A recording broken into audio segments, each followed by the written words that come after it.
5 डिसेंबरची सकाळ नेहमीसारखीच होती, पण बाबासाहेबांची प्रकृती अत्यंत खालावलेली होती.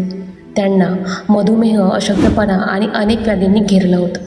त्यांचे विश्वासू सहकारी नानकचंद रत्तू नेहमीप्रमाणे सकाळी त्यांच्या घरी पोहोचले. रत्तूच्या नोंदीनुसार बाबासाहेब इतके शारीरिक वेदनेतही शांत होते. रत्तू जेव्हा त्यांच्या खोलीत गेले तेव्हा बाबासाहेबांनी त्यांना बोलावून घेतलं.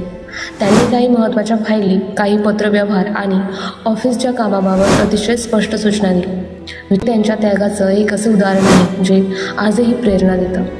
मृत्यूची चाहूल लागली असतानाही ते केवळ कामाचीच विचारपूस करत होते. त्यानंतर त्यांनी बुद्धावरील काही पुस्तके काढली. विचार करा, रात्रीच्या त्या निवांत वेळी जेव्हा बाहेरचं जग शांत होतं तेव्हा बाबासाहेब धम्माच्या विचारांमध्ये विसावले होते. रात्र सरली. 6 डिसेंबर 1956 त्या पहाटे दिल्लीच्या 26 अलीपूर रोडवर एका युगाचा अंत झाला. डॉक्टर बाबासाहेब आंबेडकर यांचे महापरिनिर्वाण झाले. केवळ शरीर शांत झालं होतं, पण त्यांचे विचार जिवंत झाले होते. सकाळी जेव्हा बातमी बाहेर आली तेव्हा दिल्लीत एकच खळबळ उडाली.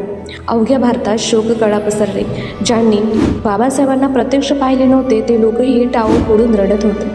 ते केवळ एका नेत्याचे निधन नव्हते, तर एका अशा आधाराचा अंत होता ज्यावर कोट्यवधी लोकांचे आयुष्य अवलंबून होते. बाबासाहेबांचे शरीर गेले, पण ते कुठे गेले? ते आपल्या संविधानात आहे. ते प्रत्येक शोषितांच्या आत्मसन्मानात आहे. 7 डिसेंबरला जेव्हा त्यांचे पार्थिव विमानाने मुंबईला आणले गेले तेव्हा विमानतळापासून राजगृहापर्यंत जो जनसागर लोटला होता तो जगाने पाहिलेला सर्वात मोठा जनसागर होता. बाबासाहेबांचा प्रवास 6 डिसेंबर 1956ला संपला नाही, कारण महान माणसं शरीराने जातात, विचार